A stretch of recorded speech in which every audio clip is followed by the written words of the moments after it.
A chuva caía como lâminas afiadas sobre o cemitério de Lisboa, encharcando o terno preto de João enquanto ele se ajoelhava na lama fresca da sepultura do avô.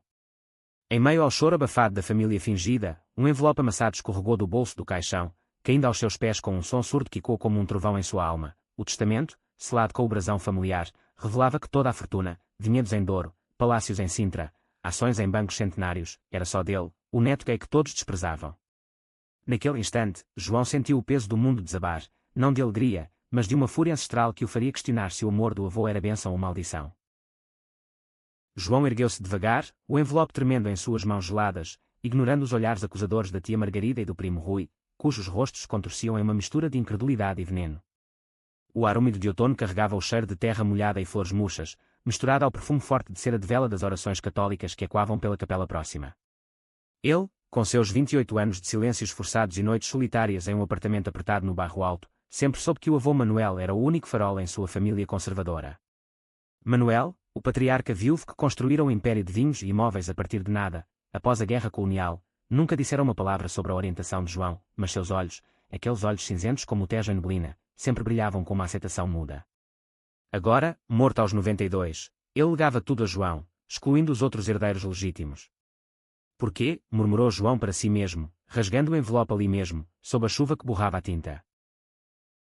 O testamento era claro, escrito na caligrafia trêmula mas firme de Manuel: a João, meu sangue mais puro, deixa o legado que ele merece carregar, pois ele entende o que é amar contra o mundo. As palavras cortaram como facas. A família explodiu em sussurros furiosos. Margarida, com seu rosário apertado como uma arma, avançou: isso é uma afronta. Ele nem é homem de verdade. Rui, o primo ambicioso que sonhava com os vinhedos para saldar dívidas de jogo, agarrou o braço de João: você manipulou o velho, seu pervertido. João se desvencilhou, o coração martelando, e correu para o carro alugado, deixando para trás o caos do funeral. Dirigiu pelas ruas sinuosas de Alfama, a chuva batendo no para-brisa como lágrimas não choradas, até parar em um café escondido na Graça, onde pediu um galão forte para acalmar os nervos. Ali, enxugando o rosto com um guardanapo áspero, João releu o documento. Não era só dinheiro, era a Casa do Douro, a herdade centenária onde Manuel levara a criança para colher uvas, era o Palácio de Queluz, com seus jardins labirínticos onde João sonhara seu primeiro amor proibido, era ações que valiam milhões, o suficiente para mudar vidas. Mas porquê? Manuel nunca falara de arrependimentos, só de escolhas que o coração dita. João, criado em uma família onde gay era sinônimo de pecado, sempre se escondera atrás de sorrisos falsos nas reuniões de Natal. Seu pai, irmão de Manuel, morrera cedo de um ataque cardíaco, deixando-o à mercê da tia e do tio que o toleravam por pena. Agora, isso. Ele ligou para o advogado mencionado no testamento, Dr. António Ribeiro, um nome que soava como eco de infância. A voz de António no telefone era grave, reconfortante, como o som de ondas no Algarve. João, venha ao meu escritório amanhã. Seu avô previu isso tudo. Previu? João desligou, o estômago revirando.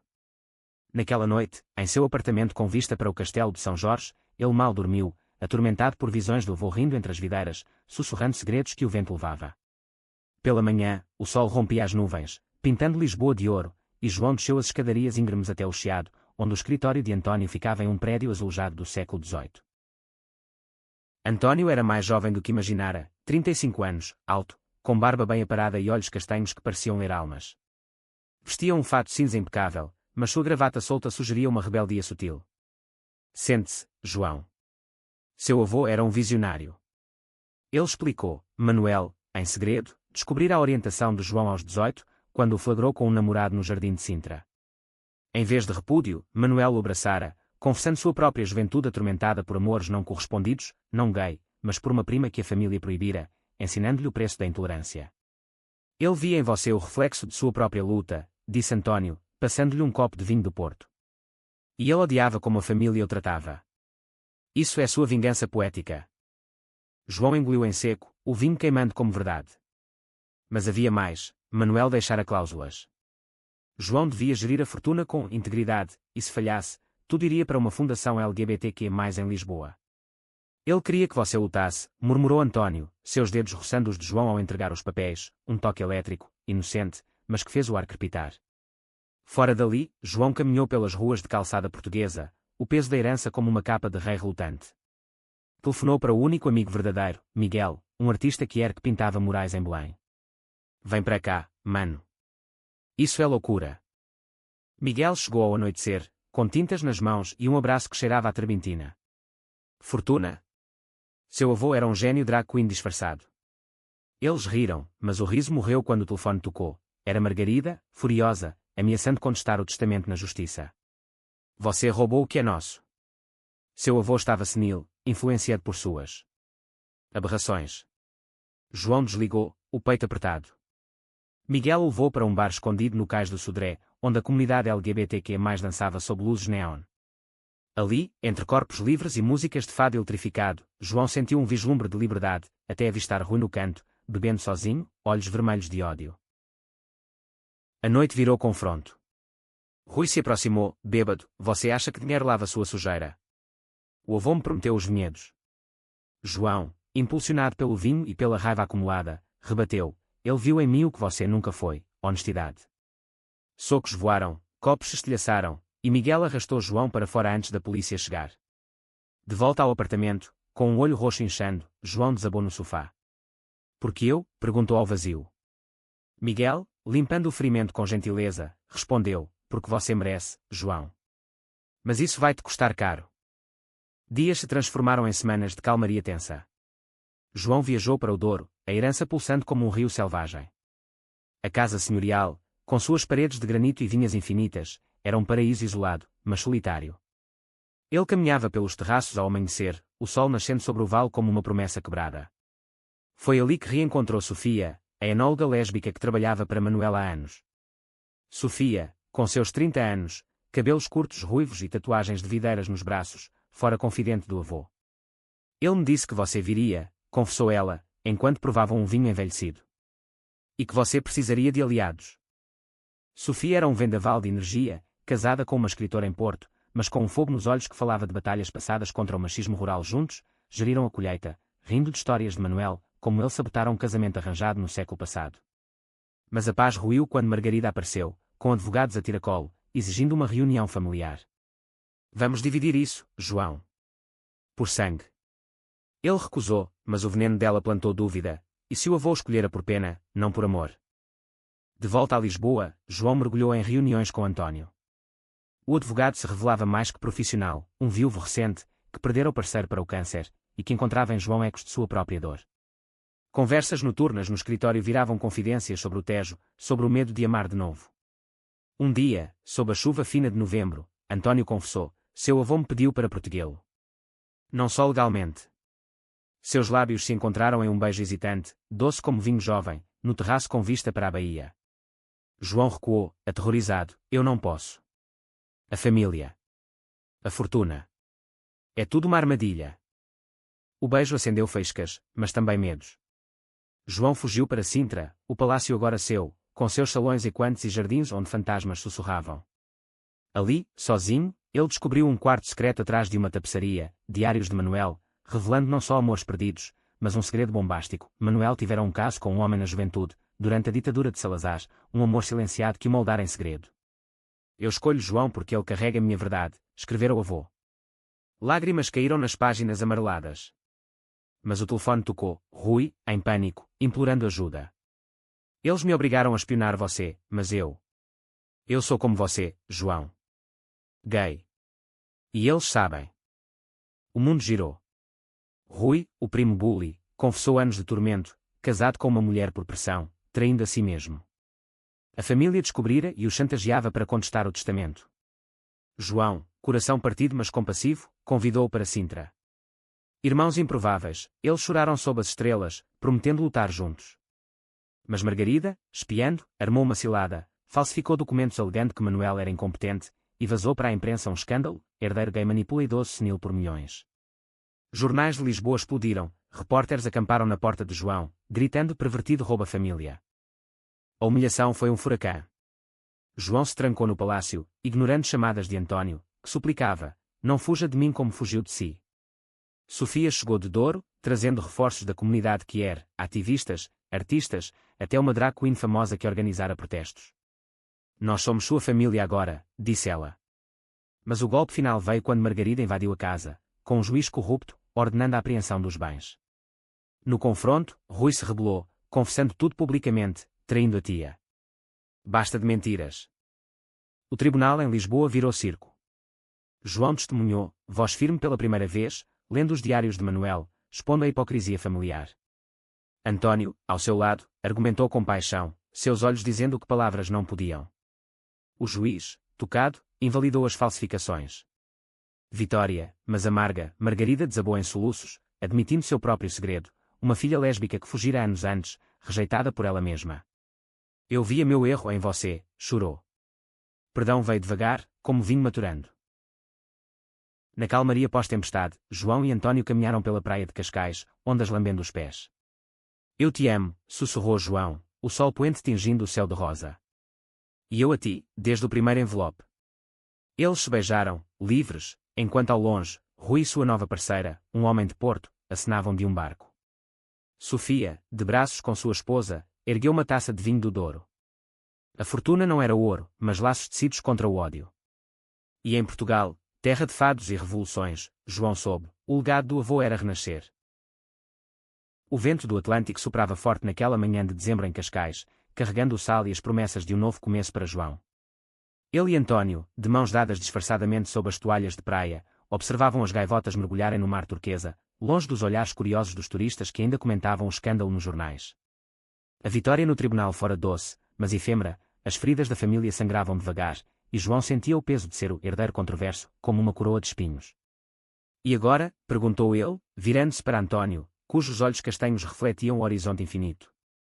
Agora, vivemos, respondeu o advogado, puxando-o para um abraço que cheirava a loção pós-barba e liberdade. De volta a Lisboa, a rotina se instalou como uma névoa suave. João transformou parte da fortuna em um centro comunitário LGBTQ+, no Bairro Alto, o Refúgio Manuel, com oficinas de arte, terapia e bailes de fado queer. Miguel, seu amigo pintor, liderava os murais, espirrando cores vibrantes nas paredes antigas, arco-íris entrelaçados com azulejos tradicionais. Sofia veio de Douro mensalmente, trazendo vinhos e histórias de vinhedas onde agora treinava jovens enólogos não binários, desafiando o conservadorismo rural. Seu avô ficaria orgulhoso, dizia ela, brindando com João em noites de conversas profundas. Mas a paz era frágil. Uma carta anônima chegou ao refúgio. Você acha que acabou? A família não esquece. Assinada com um pseudonimo, sangue traído, prometia ruína. João mostrou a António, que franziu a testa. Provavelmente Margarida, lambendo as feridas. Mas o instinto de João, afiado pela traição recente, sussurrava mais. Ele contratou um investigador particular, um ex-policial que era chamado Vasco, que operava nos becos de Alfama. Vasco, com sua cicatriz no queixo e sotaque alentejano rouco, desenterrou poeira. O remetente era um primo distante, Henrique, um homofóbico ferrenho que administrava imóveis da família em Coimbra e via na herança uma oportunidade de vingança pessoal. Henrique, ignorado no testamento, tramava com extremistas online, grupos que pregavam valores tradicionais, em fóruns sombrios. Eles planejavam um protesto violento contra o refúgio, disfarçado de defesa da herança portuguesa. João sentiu o pânico subir como baile. Não de novo, murmurou, revivendo os flashes dos repórteres na porta. António o acalmou com um jantar romântico no Time Out Market, entre aromas de pastéis de nata e mariscos grelhados. Nós enfrentamos juntos, disse, entrelaçando os dedos sob a mesa. Naquela noite, em um hotel boutique no Chiado, eles se entregaram a toques suaves, conversas sussurradas sobre futuros, viagens ao Algarve, a adoção talvez, um lar em Sintra. Amor, puro e tenso, tecendo-se como videiras. Rui, redimido, tornou-se aliado improvável. Divorciado agora, ele se mudara para Lisboa, trabalhando como gerente no centro, usando sua fluência em leis familiares para ajudar outros na comunidade. Eu era o monstro, confessou a João uma tarde no Jardim da Estrela, sob plátanos centenários. Mas você me salvou. Sua nova relação com Tomás, um professor de história de 40 anos com óculos redondos e riso contagiante, florescia tímida, cheia de piqueniques em Belém. João os via como espelho de sua própria jornada, de ódio internalizado para abraços abertos. O protesto veio em uma sexta-feira chuvosa de janeiro. 50 manifestantes, com cartazes Deus salve Portugal e cruzes de madeira, cercaram o refúgio, gritando insultos que cortavam como navalhas, viados fora da nossa terra. João, do segundo andar, observava com o coração na garganta, enquanto Sofia barricava a porta com mesas.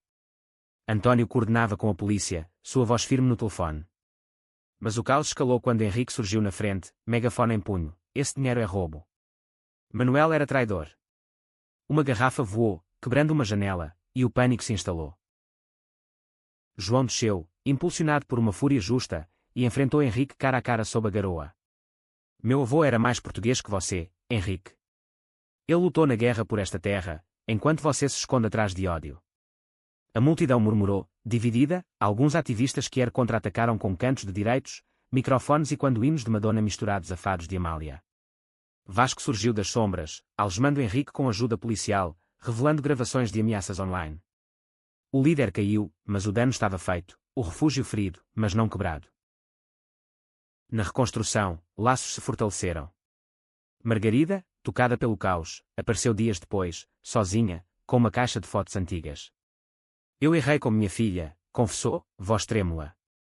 Ela fugiu para a Espanha, mas eu a procuro agora. João a perdoou, não por completo, mas o suficiente para um café amargo na brasileira. Família não é sangue só, disse ele. Ela assentiu, lágrimas caindo na mesa de mármore. António e João, exaustos mas mais unidos, escaparam para o Douro na primavera. As vinhas florescendo em verde tenro, o rio serpenteando como veias de terra. Ali, em uma noite de estrelas, João propôs: vamos construir algo eterno. Um anel simples de prata, gravado com amor contra o mundo, selou o noivado. Mas um telefonema de Vasco interrompeu o idílio. Há mais. Manuel deixou uma carta para você, escondida em Queluz. De volta ao Palácio de Sintra, com suas fontes murmurantes e ecos de rainhas esquecidas, João encontrou a carta em um cofre atrás de um quadro de Dom Sebastião. As palavras do avô dançavam na página: meu menino, a fortuna é tua, mas o verdadeiro tesouro é o amor que você ousar viver. Eu amei em silêncio, não faça o mesmo.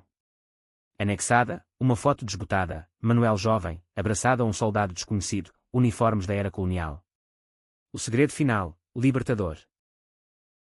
Verão chegou a Portugal como um suspiro quente, carregando o aroma de jasmins e azulejos aquecidos ao sol. João e António, agora noivos, planejavam o casamento em segredo, nada de ostentação, só um círculo íntimo no jardim de Queluz, com fados tocados por amigos e vinhos de dor fluindo como rios de memória. Mas o passado, teimoso como era em paredes antigas, voltava a rastejar. Uma jornalista investigativa, Inês, contatou João: ouvi rumores sobre o soldado na foto. Posso contar a história de Manuel? João hesitou, expor o avô postumamente era profaná-lo ou honrá-lo. Inês, uma mulher de 32 anos com cabelos pretos cacheados e um podcast sobre histórias que eram portuguesas, era persistente mas empática. Eles se encontraram em um café em Lisboa Factory, entre grafites vibrantes e o rugido do Tejo. Seu avô foi um herói silenciado, disse ela, mostrando arquivos de arquivos militares.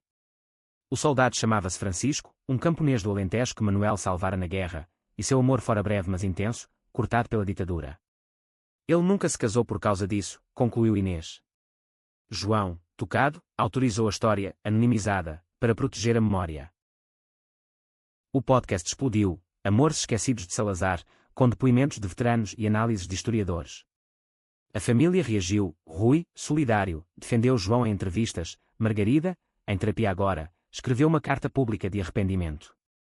Mas Henrique, preso por incitação ao ódio, jurou vingança de dentro da cadeia, ligando para cúmplices. Uma noite, enquanto João e António jantavam em casa, uma batida na porta, vândalos, enviados por Henrique, invadiram, quebrando móveis e pintando traidores nas paredes. O terror foi visceral.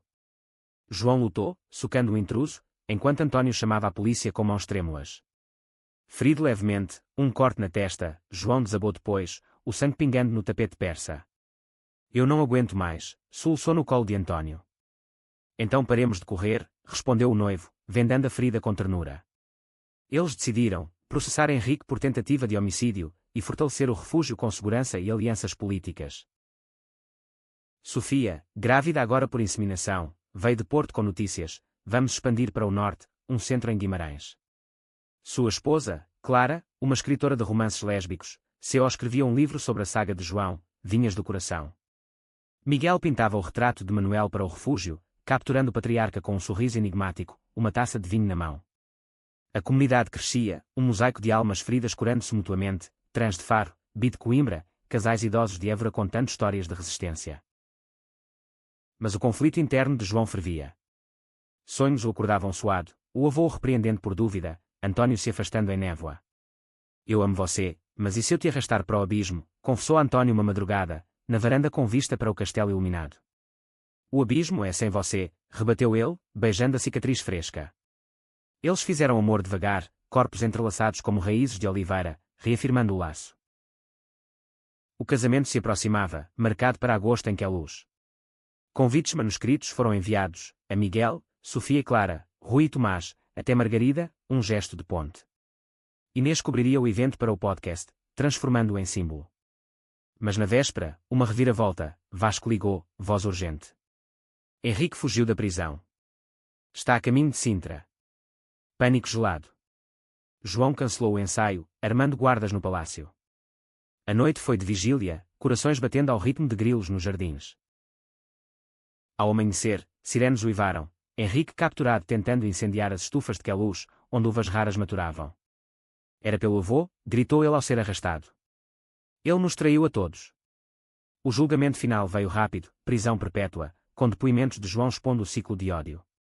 Não é vingança, disse João no tribunal, é fim. A multidão aplaudiu, lágrimas misturadas a vivas. O dia do casamento amanheceu perfeito, céu azul sem fim, brisa perfumada de laranjeiras.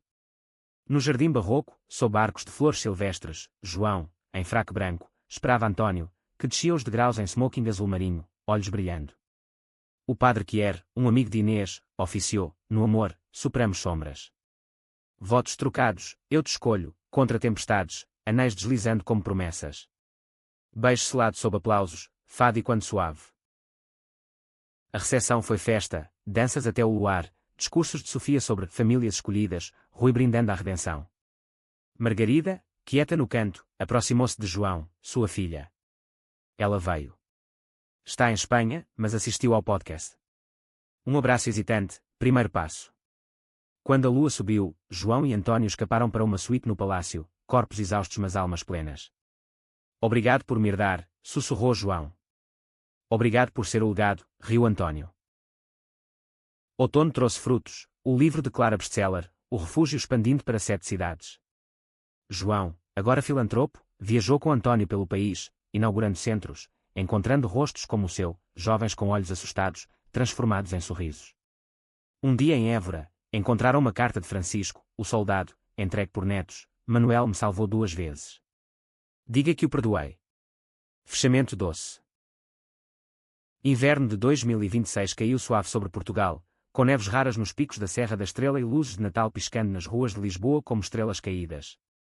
João e António, casados há meses, adaptavam-se à vida de casal em uma casa reformada no Príncipe Real, paredes brancas com toques de azulejo azul, jardim com limoeiros e um estúdio onde Miguel pintava comissões. A fortuna fluía para causas, bolsas para artistas Quier, clínicas de saúde mental em Faro, festivais em Porto celebrando Amália com toques Rainbow. Mas uma sombra nova surgiu, saúde. António, durante uma consulta rotina, ouviu o verdito, um tumor benigno, mas cirurgias e quimioterapia à frente. É tratável, disse o médico, mas João viu o medo nos olhos do marido.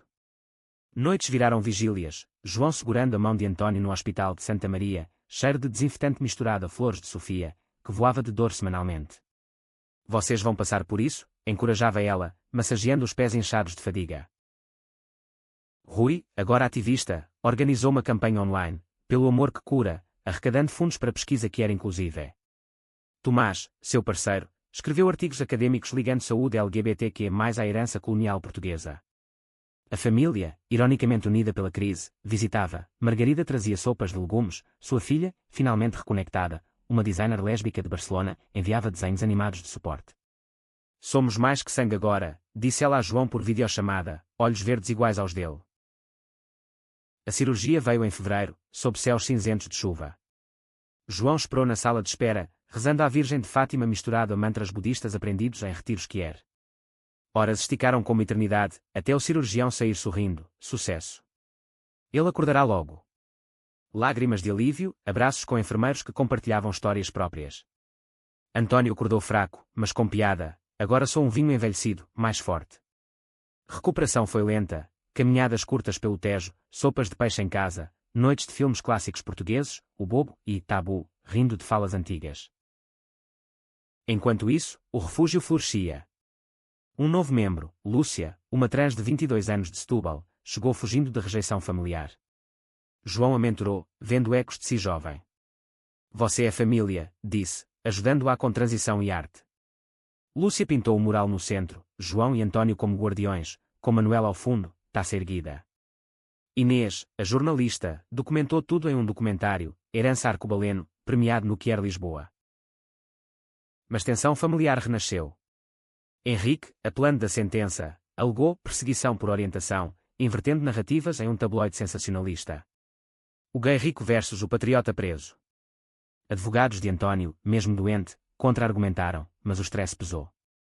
João confrontou o editor em um café no Rossio: isso não é jornalismo, é ódio reciclado. O homem, envergonhado, retratou a história. Primavera trouxe renascimento. Antônio, recuperado, propôs uma lua de mel tardia no Açores, ilhas vulcânicas, águas termais, trilhas onde o Atlântico rugia livre. Eles voaram para São Miguel, alugando uma casa de pedra com vista para crateras verdes. Caminhadas diárias, banhos em piscinas naturais fumegantes, noites de estrelas tão próximas que pareciam tocáveis. Aqui, sem passado, disse Antônio, traçando mapas na pele de João. Amor reaceso, profundo, curando cicatrizes invisíveis. De volta, uma surpresa, Sofia deu à luz uma menina, batizada Manuela, em homenagem. O batizado em dor foi festa, uvas colhidas à mão, fado tocado por tios postiços. João segurou o bebê, lágrimas nos olhos, tia João te protege. Margarida, ali presente, sussurrou, eu invejo sua força. Diálogo aberto, cura lenta. Verão os levou a um festival em Tavira, Algarve, praias de areia branca, noites de dança sob luas cheias. Ali, conheceram um casal bi, Helena e Marco, imigrantes de Moçambique, lutando por vistos QR-friendly. João usou contatos para ajudar, expandindo o refúgio para lusófonos africanos. O legado cruza oceanos, refletiu. Mas um clímax se avizinhava. Durante uma gala beneficente no refúgio, luzes piscando em tons rainbow, um convidado misterioso apareceu, o neto de Francisco, o soldado. Meu avô deixou isso, disse, entregando um relicário com uma mecha de cabelo de Manuel. Ele amou até o fim. João, emocionado, exibiu-o em uma vitrine, fechando o círculo. Outono de 2026 trouxe vendavais ao Douro, folhas vermelhas dançando como confetes de adeus. João, agora com 30 anos, olhava para a vida como um vinho colhido na hora certa, maduro, complexo, com notas de doçura conquistada. O refúgio celebrava aniversário, um ano de portas abertas, salvando vidas, inspirando manchetes positivas. Antônio, totalmente recuperado, voltara à advocacia, especializando-se em direitos QR, com um escritório ao lado do centro. Mas um conflito novo brotou das raízes profundas. Um desenvolvedor imobiliário, ligado remotamente à família, ofereceu comprar os vinhedos para um resort de luxo. Milhões a mais, argumentou o homem, um lisboeta de terno caro, em uma reunião no Palácio de Sintra. João recusou, isso é legado, não commodity. O homem riu, legado gay. Em Portugal rural, isso é piada. A ameaça velada veio, processos ambientais falsos, boicotes de fornecedores conservadores. Sofia, furiosa, mobilizou enólogos locais, não vendemos alma por euros. Rui, com sua rede legal, investigou, o desenvolvedor era primo de terceiro de Margarida, usando o nome dela sem saber. Confrontada, ela explodiu, eu mudei, João. Não me arraste de volta. Aliança testada, mas ela provou lealdade, testemunhando contra o esquema. Enquanto isso, o amor de João e Antônio amadurecia. Fins de semana em Évora, provando queijos e conversando sobre filhos, a adoção em mente, talvez um menino de rua como Lúcia fora. 2 pais, uma casa cheia de caos, brincava Antônio. Viagens curtas, trem ao Algarve, parando em vilas de pescadores onde contavam fados improvisados. Um passo en Got veio em novembro, convite para palestrar na ONU em Genebra, sobre heranças QR na Europa. João, nervoso, preparou com Inês, voando para a Suíça sob neve alpina. O discurso, de Salazar a solidariedade, ovacionado, com lágrimas de diplomatas. De volta, repórteres esperavam, o herdeiro que mudou Portugal. Mas Glória atraiu inveja. Anónimos online reviveram o escândalo, deepfakes de João, confessando fraudes. Antônio, protetor, contratou cibersegurança. Não deixe-te machucarem. Na crise, intimidade se aprofundou, uma viagem a Madrid, visitando a filha de Margarida, agora amiga. Lá, em bares sueca vibrantes, dançaram até o amanhecer, relembrando raízes ibéricas. Natal em família expandida, Douro, com Manuela engatinhando entre vinhas. Presentes trocados, um colar para Sofia, quadros de Miguel. Margarida, reconciliada, contou histórias de juventude. Eu amei uma mulher na adolescência, antes do medo. Confissão libertadora, laços tecidos. Ano novo trouxe gravidez surpresa, não biológica, mas a adoção. Uma menina de 5 anos, Ana, órfã de pais trans falecidos em Coimbra. Processo longo, mas aprovado. Ana chegou tímida, com tranças pretas e olhos curiosos. Casa? Perguntou. Sempre, respondeu João, abraçando-a com António. Mas conflito escalou, o desenvolvedor processou, alegando herança fraudulenta. Tribunal em Porto, invernal e gélido. Testemunhas, Sofia sobre a integridade das vinhas, Rui sobre falsificações, até Henrique da prisão, de pô-lo contra o esquema. Vitória, mas exaustiva. João, com Ana no colo, jurou, por ela, luto. Primavera 2027, Ana floresceu, desenhando arco-íris em cadernos. Viagens familiares, Serra da Estrela, esquiando leve, risos e quando. Amigos reunidos, Lúcia, agora terapeuta, Helena e Marco de Moçambique, visitando com visto ganho. Um segredo de António, quero escrever memórias, nossa história. Livro CO escrito, 2 taças de Porto, best-seller em feiras de Lisboa. Verão em Tavira de novo, Ana construindo castelos de areia.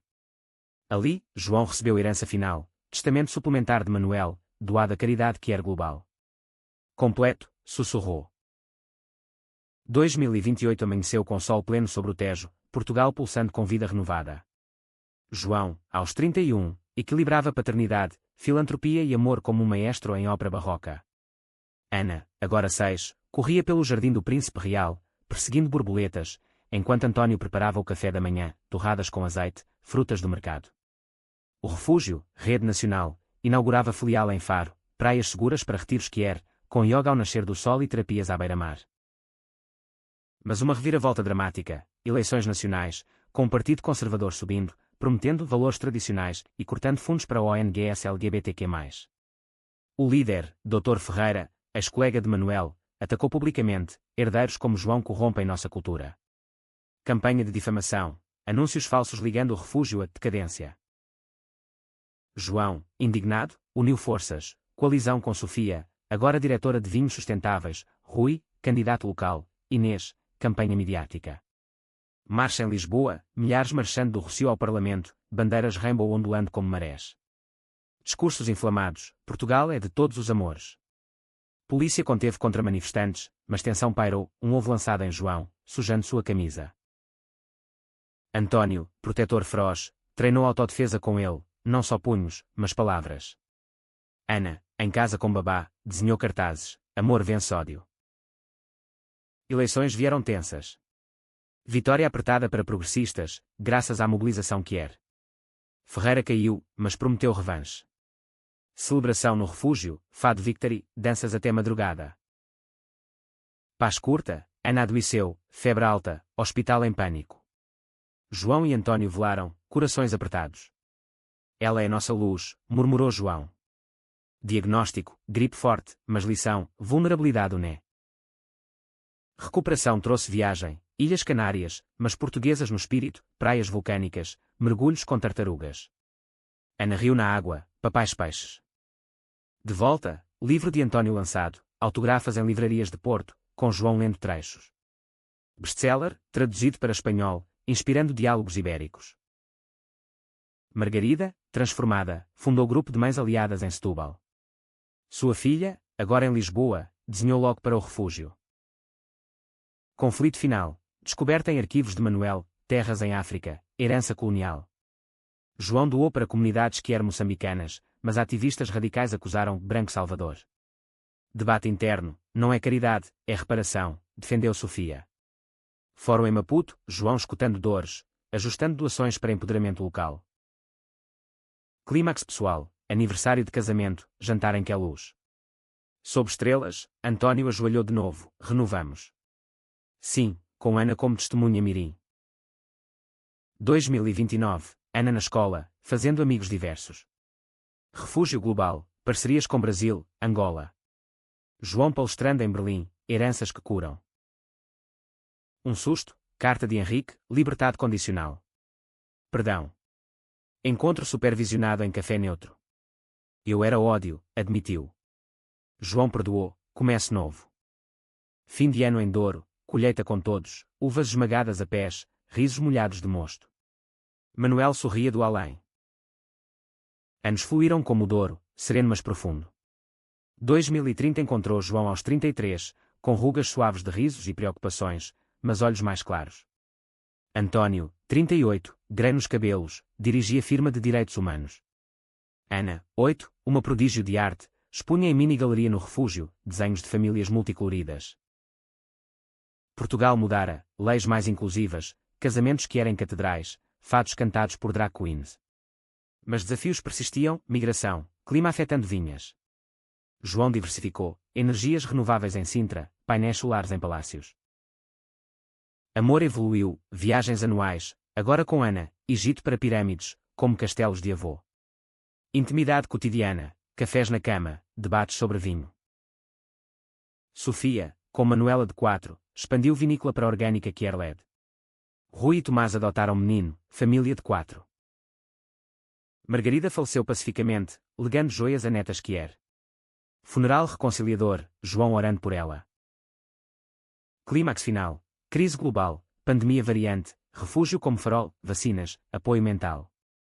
João liderou, exausto mas resiliente. Pós-crise, retiro em Sintra, família toda, histórias ao fogo. Ana perguntou, avô Manuel era como eu? João, mais ainda. Legado completo, Fundação Global, estátua em Lisboa, Manuel e João, mãos unidas. Amor herda, placa. João e António, velhos no tempo mas jovens no toque, assistiam pôr do sol no Tejo. Valeu cada luta. Cada gota. Fim, mas começo eterno.